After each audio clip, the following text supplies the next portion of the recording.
El doctor Luis Fernando Aguilar Villanueva tiene un currículum que realmente me tomaría todo el programa leerlo, aún hacer referencia al resumen de su trayectoria académica me llevaría una buena parte del mismo, así que sobre la marcha iremos platicando sobre lo que ha hecho en su trayectoria como profesor y como investigador, como escritor de estos temas. El doctor Aguilar Villanueva, basta iniciar diciendo que es doctor en filosofía, con especialidad en filosofía política. Realizó sus estudios de doctorado en la Pontificia Universidad Gregoriana en Roma y en Alemania estudió en la Universidad Estatal Eberhard Karls. Es investigador nacional emérito del Sistema Nacional de Investigadores desde 2008 y ha sido el primer doctor honoris causa del Instituto Nacional de Administración Pública de aquí de nuestro país. De 2006 a 2013 fue miembro del Comité de Expertos de la Organización Nacional de las Naciones Unidas, de la ONU, en Administración Pública, del que fue su relator y presidente. Actualmente es miembro del Comité Científico del Consejo Latinoamericano para la Administración del Desarrollo y es reconocido en todo el mundo de habla hispana y también en algunas universidades de los Estados Unidos como uno de los introductores y de los desarrolladores de los conceptos de políticas públicas y gobernanza. Por eso me da mucho gusto tenerlo aquí conmigo, doctor Luis F. Aguilar Villanueva. Oiga, pues el tema es bastante interesante, bastante atractivo.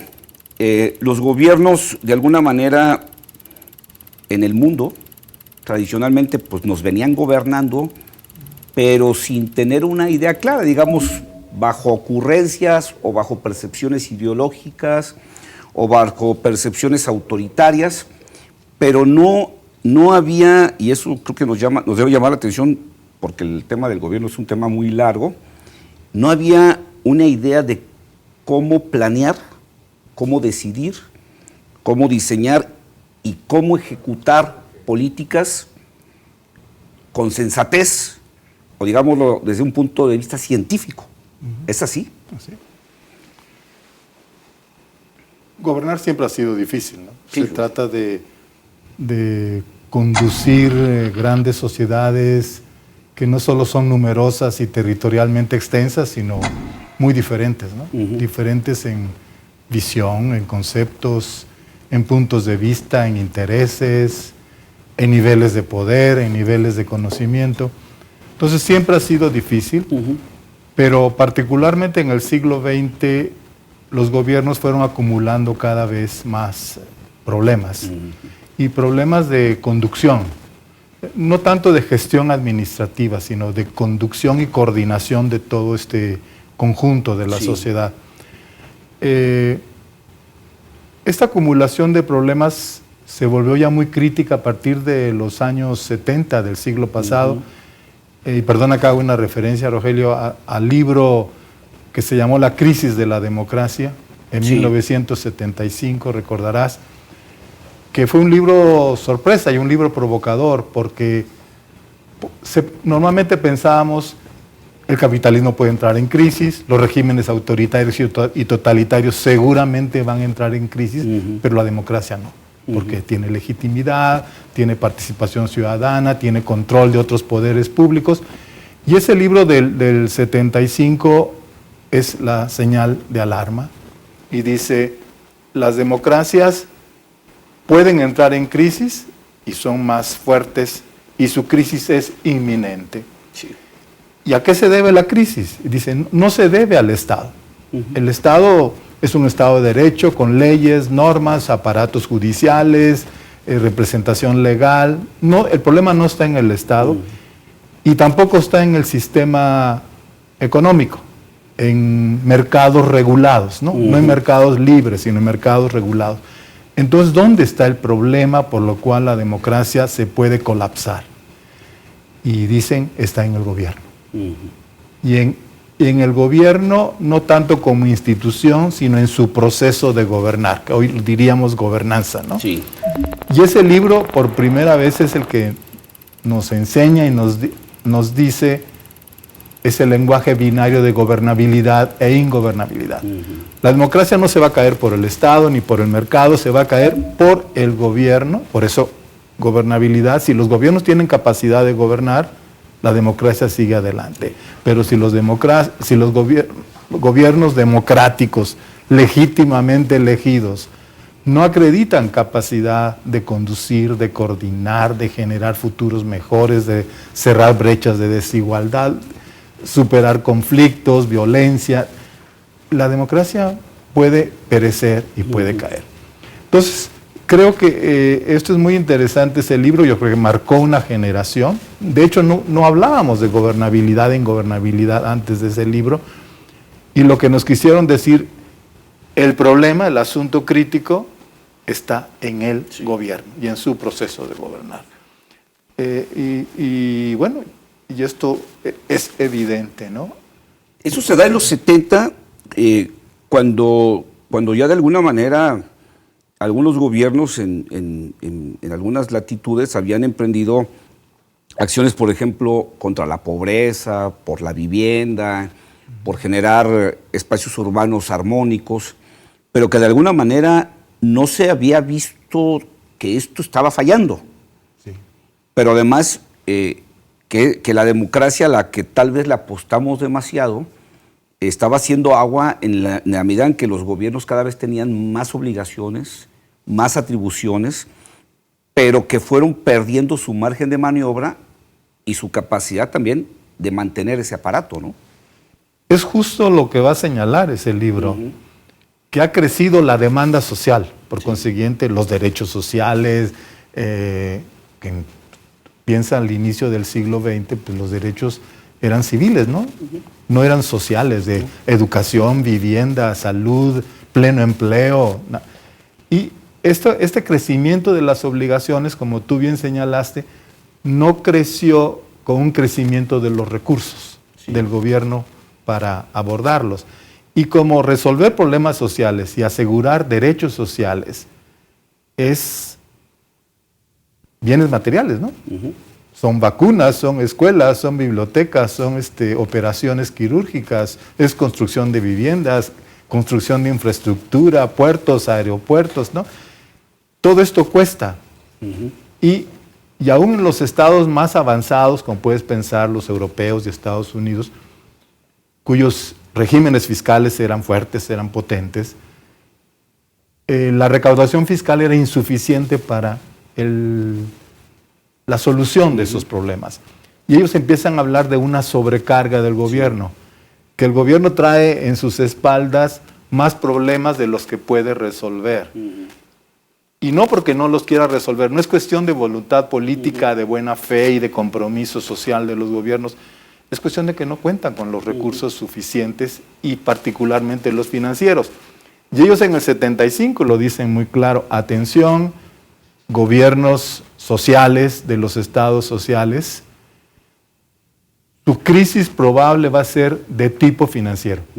Y la crisis financiera va a frustrar expectativas, va a ocasionar que la gente te deslegitime políticamente porque no estás respondiendo apropiada y eficientemente a los derechos sociales, y por consiguiente tu crisis financiera se va a volver crisis política. Y eso lo hablaban de la democracia cristiana, del laborismo británico, de la socialdemocracia. No hablaban de los totalitarismos socialistas, que para ellos no eran democracias, no son democracias. Y fíjate que esto a mí me marcó, me acuerdo que era un libro pequeño, me lo leí casi en 3-4 horas en la noche, apresuradamente, y después lo releí más pausadamente, y me marcó porque cuando llega el 82 en México,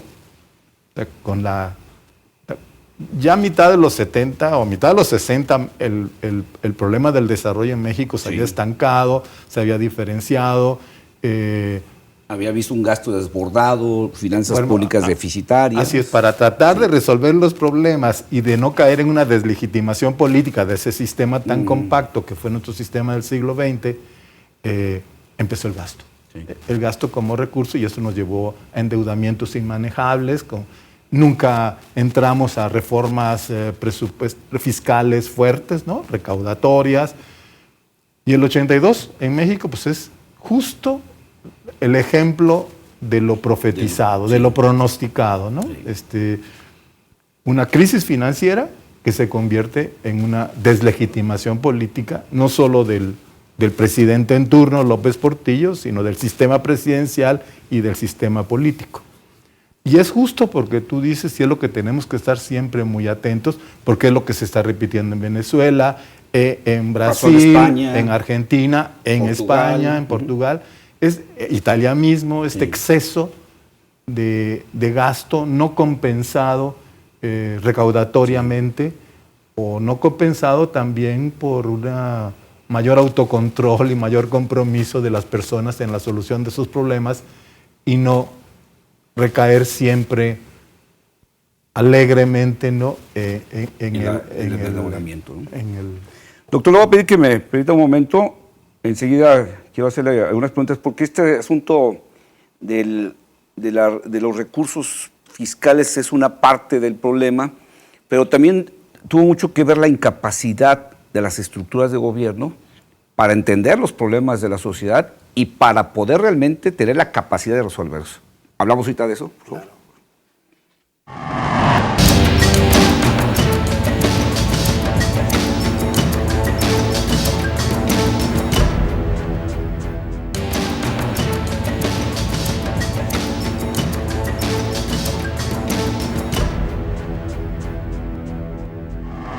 El doctor Luis Fernando Aguilar Villanueva ha escrito decenas de artículos y capítulos de libros sobre temas de teoría política y administrativa, y es autor ya de 11 libros, siendo los más recientes Gobierno y Administración Pública, editado por el Fondo de Cultura Económica en el 2013, El Gobierno del Gobierno, editado por el Instituto Nacional de Administración Pública en el 2013, y el libro Gobernanza y Gestión Pública, también del Fondo de Cultura Económica, que ya lleva 5 ediciones. Y los más conocidos son sus 4 antologías que realizó y presentó, prologó, y los estudios introductorios sobre políticas públicas, con ya numerosas reimpresiones. Doctor Luis Fernando Aguilar, le comentábamos anteriormente sobre el tema de los recursos, que es un problema que al final de cuentas fue generando esas dificultades de los gobiernos para responder a la sobredemanda social de los problemas sociales. Pero también, sin duda, otro de los problemas graves era la incapacidad, digamos, profesional de los propios gobiernos de entender esos problemas de la sociedad y de encontrar, digamos, soluciones de veras, no ocurrencias, no acciones que luego no derivaban en resultados tangibles. México tiene décadas gastando en programas sociales, pero sigue generando pobres. Entonces, había también una tradición de improvisación en los gobiernos. ¿Es así? Sí, claro. Sí, sobre todo en un conjunto de gobiernos, digamos, de los países que estamos o estábamos en desarrollo, ¿no? Que hoy nos llaman economías emergentes. En el rezago. Sí. El aparato intelectual del gobierno no era necesariamente el mejor, el más apropiado, o el analíticamente más fino, o que disponía de información empírica sobre los problemas actualizada. Sí. Esto es muy interesante. Los gobiernos van a cometer más torpezas en sus decisiones en la medida que carecen de información. Por ejemplo, el INEGI es una referencia internacional, nuestro INEGI en México. Y cuando hablamos de información, hablamos de números. Sí, claro.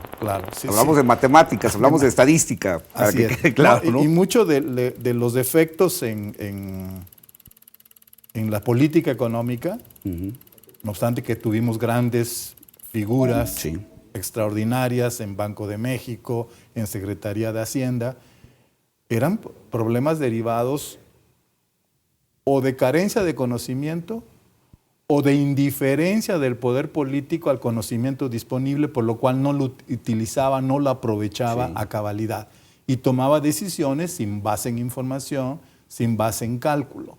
Creo que esto lo vimos en lo que se llamó la docena trágica, independientemente de la denotación denostadora, ¿no? de esos 12 años. Entonces sí, la inteligencia en el sentido de información, conocimiento, cálculo y gerencia, ¿no?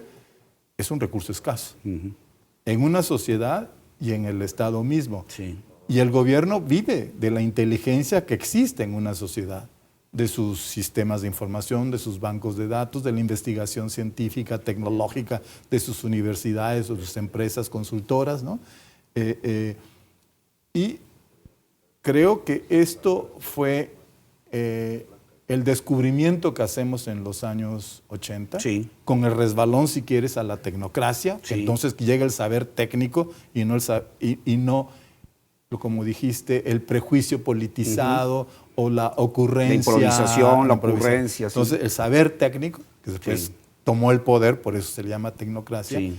eso ocurre en los años 80 en México, después de López Portillo, con la llegada de Miguel la de la Madrid y todo lo que se llamó el grupo de programación y presupuestos, ¿no? Donde habían todos Camacho, Salinas, Córdoba, Aspe, Zedillo, todo este grupo. Entonces sí, el tema de cómo el gobierno toma decisiones inteligentes, que es decir, decisiones causalmente correctas, Sí. que se diga, a esas acciones van a seguir esos efectos. Y estos efectos que siguen son los efectos que queremos que sucedan, porque es lo que la sociedad espera que suceda en sus vidas, en sus viviendas, en sus localidades, en sus regiones. Y que sea evaluable. Sí, claro. Si quieres, después entramos a ese tema. Y justamente en este descubrimiento social, yo quiero llamarlo así, a lo mejor estoy exagerando, pero es un descubrimiento social de que las decisiones de gobierno tienen que sustentarse en información, conocimiento y cálculo, que hacemos en los años 80, es lo que la disciplina de política pública empezó a desarrollar a mitad de los años 50 en Estados Unidos, porque en Estados Unidos también en ese momento ellos encontraron, dices, esto está creciendo después de la guerra, te imaginas todo el relanzamiento de la economía norteamericana, y era gasto, gasto y gasto, y no sabemos en qué medida ese gasto es causalmente apropiado para resolver problemas y crear las situaciones deseadas. Y en Estados Unidos fue muy importante porque decía, mientras en los países comunistas estamos viendo modernización, industrialización, urbanización, cierre de las brechas de desigualdad, disminución de los conflictos, independientemente de otras cosas, en los regímenes liberal democráticos no estamos viendo eso, porque no solo son los países desarrollados, sino también América Latina, Asia, África, de los democráticos, ¿no? Entonces, ¿cómo vamos a poder acreditar que el orden liberal democrático es superior al orden comunista en capacidad de respuesta, ¿no? Y de solución de los problemas si no incorporamos conocimiento a la toma de decisiones? Esto fue el meollo de política pública y entonces modelos causales, ¿no? Modelos causales de eficacia, de eficiencia, de costo-eficiencia aplicado a las decisiones. Y esto fue lo que nosotros empezamos a hacer en los años 80, no por la disciplina de política pública, porque ellos eran economistas, pero otros que veníamos de otras corrientes, esta disciplina de política pública era más abarcante, porque no todo es economía, ¿no? Sí. O sea, la pobreza, ¿no? No, pues Ese es un estudio que te lo da la ciencia social, la sociología, la antropología. La economía te puede decir cuáles son las políticas más eficientes para resolver ese problema, pero la definición de ese problema te lo da otras ciencias, ¿no? Entonces, los que veníamos de otras ciencias, creo que hicimos un enlace no deliberado, pero sí insistiendo de que la eficiencia económica requiere eficacia, y la eficacia te lo dan las otras ciencias, te lo da la ingeniería, te lo da la medicina en ciencias de la salud, ¿no? Sí. Te lo da la sociología en estudios de pobreza, desigualdad, discriminación, te lo da la ciencia política en desigualdades regionales, en atropello de derechos humanos, ¿no? Y creo que fuimos encontrando esto, que todavía está en movimiento, porque seguramente tu conocimiento de la realidad política te lo dice, pero ni estamos ya en la total arbitrariedad, ocurrencia y buenos o malos humores de los gobernantes, como pudimos estar en el pasado, pero tampoco estamos en un momento en el que podamos decir que estamos aprovechando todo el conocimiento disponible. Y que ahora lo más prometedor de la época es que tenemos acceso con facilidad. Sí. Al conocimiento y a la información global, ¿no? Y a la facilidad de que esa información sea procesada, además. Así es. ¿Cuáles han sido, de allá de los 80 para acá, los obstáculos que se han encontrado para la implementación de ese concepto de políticas públicas y de gobernanza para que encaje? Yo imagino que debe haber muchas resistencias en los gobiernos. Tal vez la corrupción será una, el ego de los gobernantes debe ser otro, seguramente en algunos casos la visión ideológica del gobierno. ¿Cuáles han sido los principales obstáculos para que en México se implemente, digamos, ya de manera generalizada? Pues son fundamentalmente los que has dicho, sí, ¿no? Y además hay otros, como yo te diría, solo recientemente empieza a haber un aprecio a la ciudadanía, ¿no? Sí. Y se empieza a entender la importancia de la participación ciudadana, porque los ciudadanos no solo demandan, ¿no? Sino que son millones de ciudadanos en este país que tienen información, conocimiento, profesiones, experiencia técnica, experiencia gerencial, etcétera, y que no son aprovechados ni en el planteamiento del problema ni en la solución de los problemas públicos o los problemas sociales. Entonces, además de los que dijiste, corrupción, el ego, la cuestión ideológica o las inercias burocráticas simplemente. Inercias burocráticas muy politizadas, sí, donde no necesariamente tu capacidad técnica y tu costo-eficiencia en tu desempeño es el secreto de tu carrera, sino tu carrera está hecha por otros componentes más políticos, partidistas. ¿sí? Pero también algo que cuando veníamos por el elevador comentaste, el corto tiempo de las democracias, sí, ¿no? Sí. Entonces, la solución de los problemas más críticos o más crónicos, arcaicos que venimos arrastrando de décadas o hasta de siglos, pues no pueden ser resueltos en 3-6 años, ¿no? La pobreza, la seguridad, el entonces, orden urbano. El conocimiento requiere, para mostrar su productividad social, más tiempo de los periodos electorales. Sí. Si quieres, después tomamos ese tema, porque una de las críticas hoy más fuertes a la democracia, no como régimen, sino como proceso de gobierno, es eso que se llama, que es un gobierno temporal. El cortoplacismo de los gobiernos. Así es. ¿No? Sí, porque en la medida en que los gobiernos están pensando en 3 años cómo resolver el problema partidista, y ahora con esta nueva legislación, la reelección, ¿no? Pues se cuidan de no hacer tal vez acciones de fondo, de profundidad, y se enfocan a los de corto plazo, que son más lucidores o que les ponen más reflectores, ¿no? Sí, entonces hay muchas decisiones que están electoralmente condicionadas. Sí. O sea, sí tengo que resolver problemas, crear infraestructura,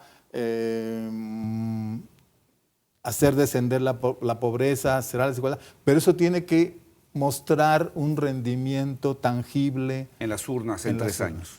Y eso, obviamente. Y entonces eso presiona a la decisión y a la toma de decisiones. Felizmente creo que el asunto de Ceneval, ¿no? Sí. O de Coneval, perdón. Coneval, ¿no?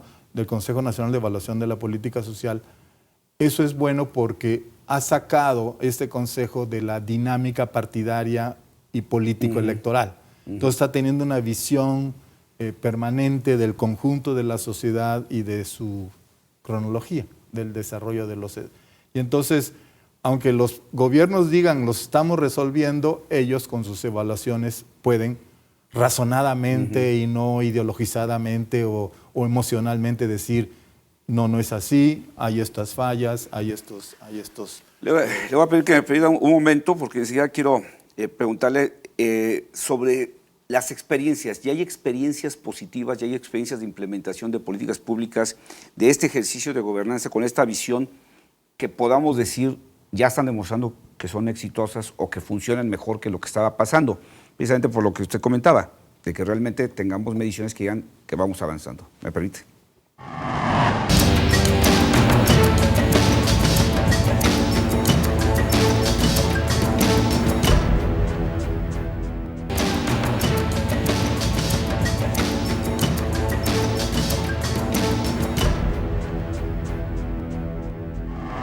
El doctor Luis Fernando Aguilar Villanueva tuvo un paso por el sector público en los años 90, fue subsecretario de Desarrollo Político y Coordinación de Asesores de la Secretaría de Gobernación. Por ahí alguna vez escribió usted que su paso por la administración pública no había sido de todo satisfactorio, doctor. Me imagino por qué, por lo que estamos hablando, ¿no? No, bueno, yo venía de la academia, ¿no? Sí, sí, y sí. entonces, Que creo que fue una buena combinación, ¿no? y de hecho cuando a mí me piden, terminando el proceso electoral del 94, con Colosio Cedillo, Sí. Que siguiera en el gobierno, de alguna manera yo escogí ir a gobernación. Dije, porque no tiene sentido dejar la academia para seguir en la academia, o sea, con CONACYT, No, pues educación o asesorías, ¿no? Entonces, entrar a donde están las tomas de En el decisiones. centro de decisión. Y tuve 2 años de extraordinarios, porque recordarás que en el 96 fue la reforma constitucional y el nuevo COFIPE y el nuevo IFE. Y como yo era de desarrollo político, no era yo, evidentemente era un equipo de partidos políticos y de gobernación y de otras secretarías, estuvimos muy involucrados en lo que podemos llamar fue el gran salto. Sí, ya la consolidación de la institucionalidad, ¿no? Sí, y entonces eso fueron muy interesante. El 97 pues da sus resultados, recordarás, es la pérdida de la mayoría del PRI en el Congreso, un mayor control del legislativo sobre eso, una representatividad más fuerte de la sociedad mexicana. Sí. Entonces fueron años muy importantes.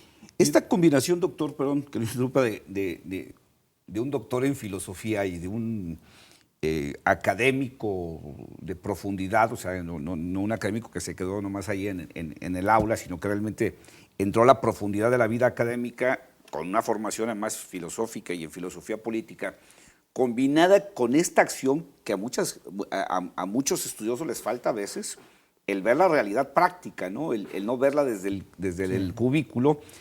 Creo que le ha de haber dado una fortaleza en su visión de este asunto del que estamos hablando, de las políticas públicas y de la gobernanza. Sí. Me imagino que debe ser el gran empuje. Como yo venía de política pública, ya había hecho, lo que me interesaban era gobiernos basados en el conocimiento, pero conocimiento que aportaba al gobierno solución de los problemas públicos más cruciales y de mayor sufrimiento de las gentes. Entonces yo ya venía como se decía antes, en una relación teoría-praxis o academia-gobierno.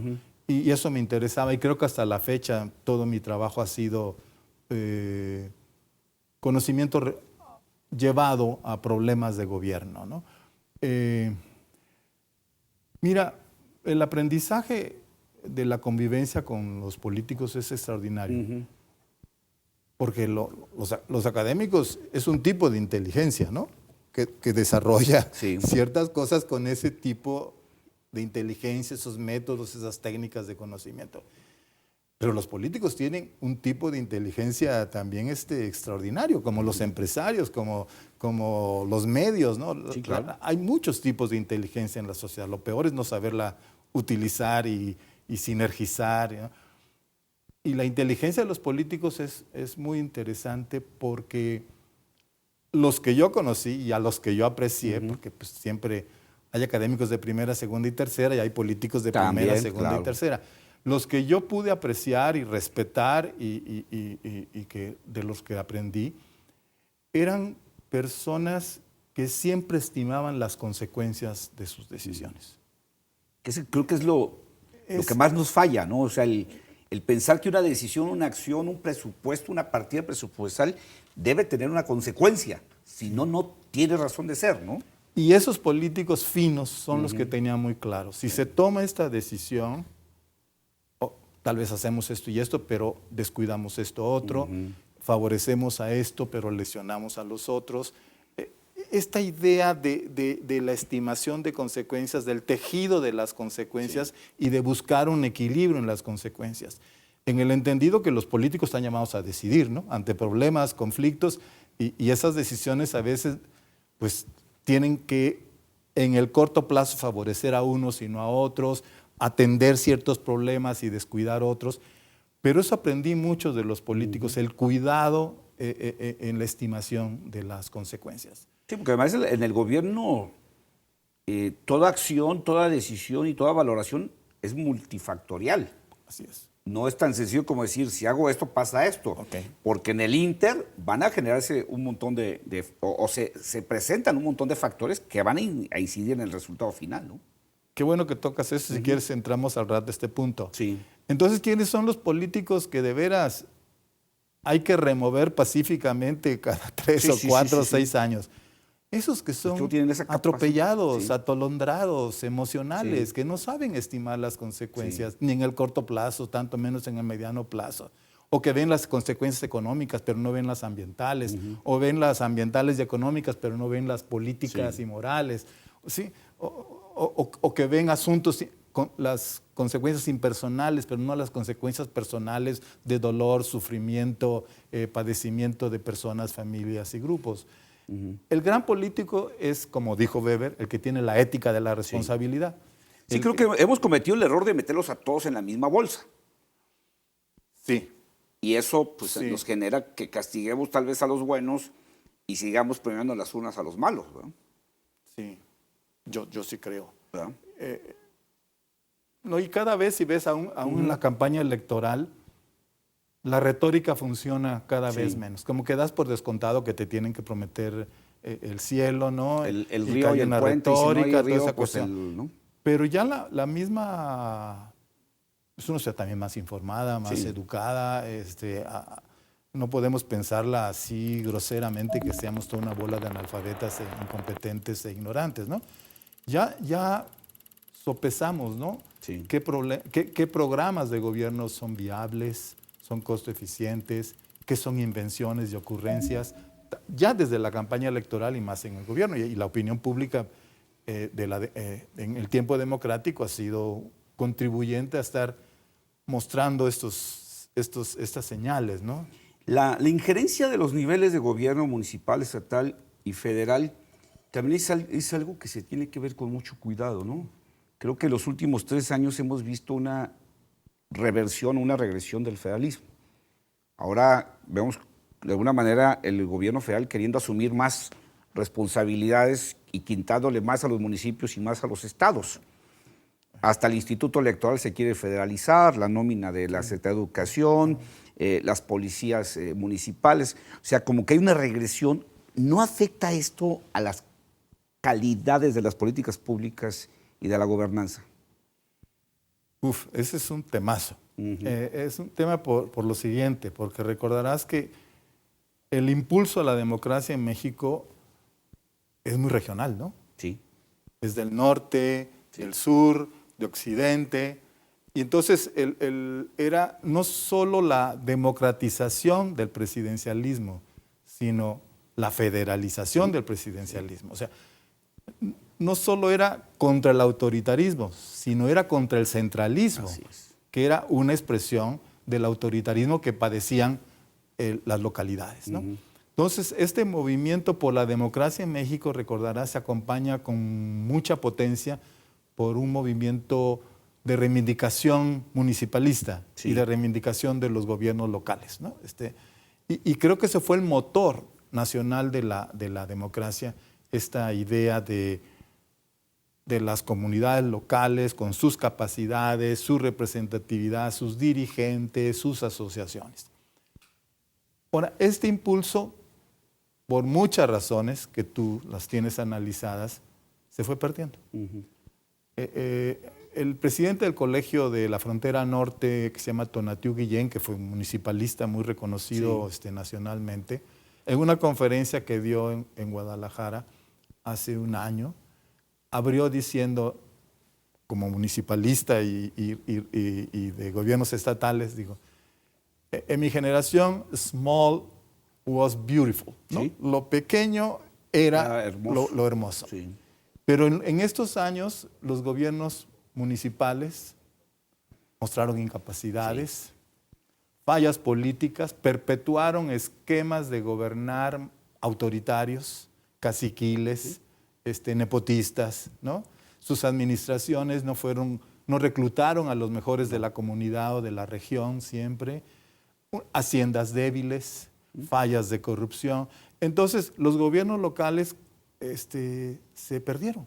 de nuevo no podemos generalizar, porque tú tienes un León, por ejemplo, Sí. la ciudad de León, que es bueno, no quiero, hay ciudades y municipios bien administrados y con responsabilidad. Pero el balance al final de los 12 años los 2 primeros periodos de presidencialismo fueron gobiernos débiles. Sí. La mayor deuda está en los estados y en los municipios. La mayor criminalidad está en los estados y municipios. Hechos de corrupción, de arbitrariedad, discriminación, violencia, incapacidad. Y entonces empieza esta recentralización, que esa es una opción de respuesta, ¿no? Porque otra opción de respuesta sería cómo recreas, renuevas el tejido federal. ¿Qué corresponde al municipio? ¿Qué corresponde a los estados? O sea, no tienes que recentralizar, esa es una opción que a lo mejor se te va a revertir después. Porque a lo mejor el niño apenas estaba empezando a gatear y ya le quitamos la responsabilidad, no lo dejamos que creciera al municipio. Bueno, creo que esa es una consideración tuya muy correcta. Y entonces a lo mejor hay de nuevo que rearticular el tejido de los gobiernos. Mira, aquí sí hay cosas muy, voy a decir una grosería. ¿Sí? Tú tienes un pueblerío municipal en México pues sí. que no tiene sentido. Sí, no. Y no tiene viabilidad No. y solo son gastos. ¿sí? Sí. Entonces tienes que repensar los municipios. Sí, la territorialidad del municipio, pues tenemos una pulverización impresionante, inútil, injustificada. Costosa, Sí. condenada a la ineficiencia. Sí. Y entonces habrá que pensar eso. Y qué bueno que dijiste territorialidad, porque ese es, a lo mejor lo tocamos después, uno de los problemas políticos de la ineficacia e ineficiencia de los gobiernos es su territorialidad. Sí. Los problemas públicos son transterritoriales. Sí. Las cosas, los objetivos de la gente que más les interesa son todos transterritoriales, están desterritorializados, ¿no?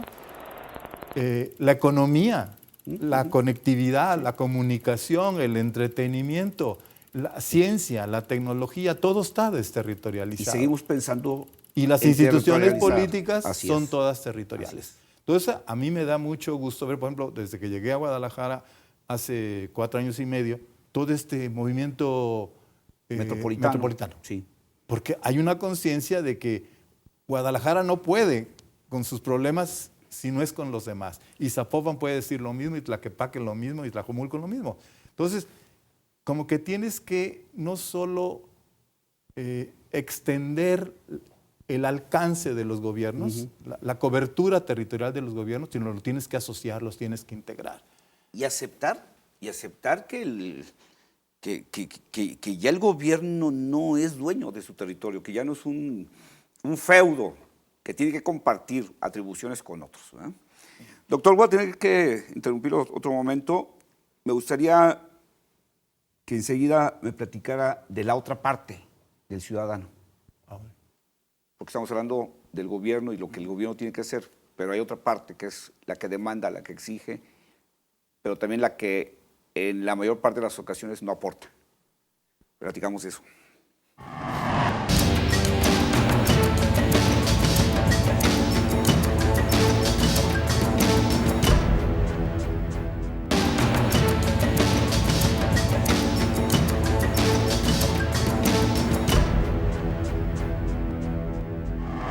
El doctor Luis Fernando Aguilar Villanueva actualmente es director y además fue el fundador del Instituto de Investigaciones en Política Pública y Gobierno de la Universidad de Guadalajara y es coordinador de la Red de Políticas Públicas de esta misma universidad jalisciense.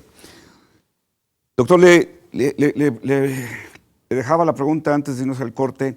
Hemos estado hablando del gobierno, de esta parte que es una parte del problema y es una parte del conjunto del problema. Pero hay otra parte, que es el ciudadano.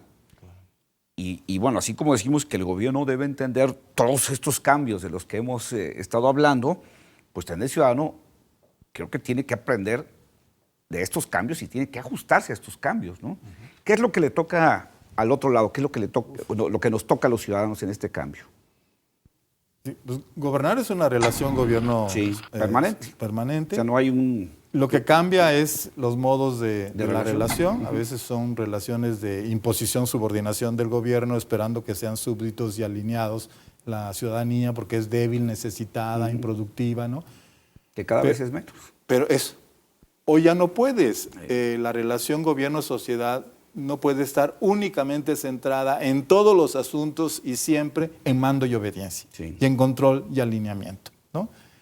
¿Por qué? Porque lo que tú dices, hay mayor información, mayor educación, mayor especialización, tienes recursos financieros desarrollados en México, tienes recursos de inteligencia y de investigación y tecnológicos muy desarrollados en México, experiencia organizativa, experiencia empresarial, involucramiento en causas cívicas profundas como equidad de género, derechos humanos, Libertad de expresión. Libertad de expresión, solidaridades sociales profundas de organismos religiosos y no religiosos, ¿no?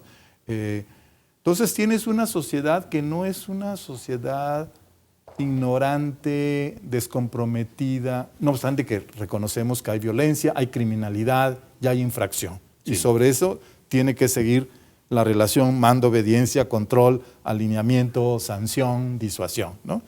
Pero fuera de ese terreno del lado oscuro de la sociedad, ¿no? O del lado perverso de la sociedad, el otro lado que es mayor, ya es otra sociedad. Sí.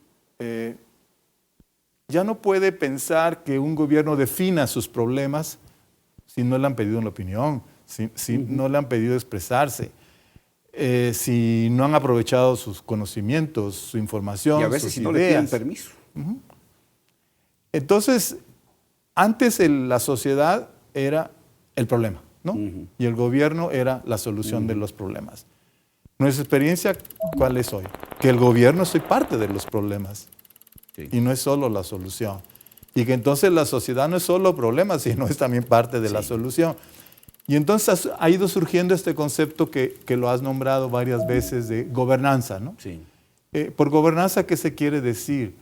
Que los gobiernos ya no son suficientes ni para definir los futuros de la sociedad y tanto menos para realizarlo, ¿no? El problema de los gobiernos hoy es su insuficiencia ante la globalidad económica, ante la potencia de la ciencia y la tecnología, ante la conectividad de las sociedades, ¿no? No temporal. No. Ya se va a quedar así. Este es un cambio de época. Es un cambio de época. Y entonces tiene sociedades fuertes, sociedades robustas. Los ambientalistas de la sociedad saben tanto como la Secretaría de Ambiente. Sí. Los financieros de la banca privada, banca comercial, banca de desarrollo, de las facultades de economía, saben tanto de finanzas públicas y de posibles escenarios de certidumbre o incertidumbre económica como Hacienda, como Banco de México, ¿no? Entonces hay un enorme capital financiero, intelectual, social. Emprendedor. ¿Sí? Que necesita... Que eso. Y el gobierno ya no puede desaprovechar ese enorme recurso que existe en la sociedad. Ni tú ni yo estamos cayendo en sueños de que todos son lindos, buenos, comprometidos, no. Pero hay un enorme capital potencial, intelectual, financiero, productivo, moral, social en la sociedad que va aprovechado. Y hoy se habla entonces de gobernanza porque se quiere decir que hemos pasado del gobierno a la gobernanza, ¿sí? A un proceso de gobernar que requiere más actores que el gobierno y requiere más recursos que los recursos públicos que el gobierno detenta, por lo que tú dijiste antes, por la multifactorialidad de los problemas, ¿no? Y la multidimensionalidad. Ya no existe un agente, ni gubernamental ni empresarial, que tenga el conocimiento de todo o tenga el poder para resolver. Y se tiene que cambiar, y eso ahí nomás le pediría que me lo contara muy rápido para entrar al tema del coloquio que están organizando en el instituto. Es un cambio cultural de fondo del gobierno, de entender que ya no es yo gobierno tu sociedad, y de la sociedad que también se tiene que quitar esa idea de yo sociedad, tu gobierno. O sea, tiene que haber un cambio cultural muy fuerte en las dos partes, de integración y de colaboración. Si no, no vamos a poder hacer las cosas. Sí. La sociedad tiene que ir abandonando que yo solo demando solución a mis problemas y no soy parte de la solución de los problemas. ¿Sí?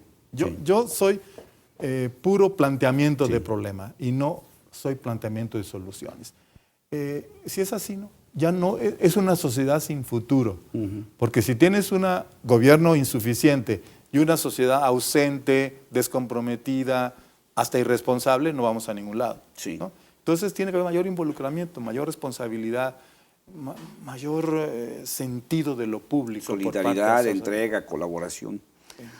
Pues doctora, esto nos da para muchas horas de plática. Usted ha dedicado muchas horas de su tiempo a enseñar y a hablar sobre esto en universidades, en centros de estudios. Nos daría para más, pero me gustaría que nos platicara y nos invitara a este coloquio que están organizando y que nos platicara sobre él, por favor. Agradezco, Rogelio, que me des esta oportunidad. La Red de Políticas Públicas de la Universidad de Guadalajara tiene un coloquio de invierno que se celebra siempre en la última semana de febrero. El año pasado fueron sobre las reformas estructurales en México. Este año va a ser Jalisco. Es Jalisco, sus problemas y sus capacidades de respuesta. Y va a ser 23, 24 y 25 de febrero. Este mes de febrero. Y va a ser muy interesante porque, por ejemplo, el CUSH, ¿no? Va a tocar problemas relacionados con inseguridad, desconfianza ciudadana, fallas de los gobiernos municipales y estatales. Ciencias de la salud, el CUCS va a entrar a los temas fuertes de salud en Jalisco. Salud pública. La fragmentación y desigualdad del sistema de salud, las enfermedades emergentes y reemergentes, las cardiovasculares y las renales. Estoy olvidando otros temas que ellos van a abordar en ciencias de la salud. CUSEI va a entrar a temas de medio ambiente y su impacto social. El CUCBA, que también va a entrar muy fuertemente en temas ambientales, pero muy enfocado a agua, el tema del agua, de recursos hidráulicos y de la precariedad que se presenta en Jalisco, y el impacto del cambio climático en la producción agrícola y agropecuaria, ¿no? Porque Jalisco es un país el más avanzado, el más importante agropecuariamente en el país, y entonces si no anticipa cuáles van a ser los efectos del cambio climático, podemos tener problemas.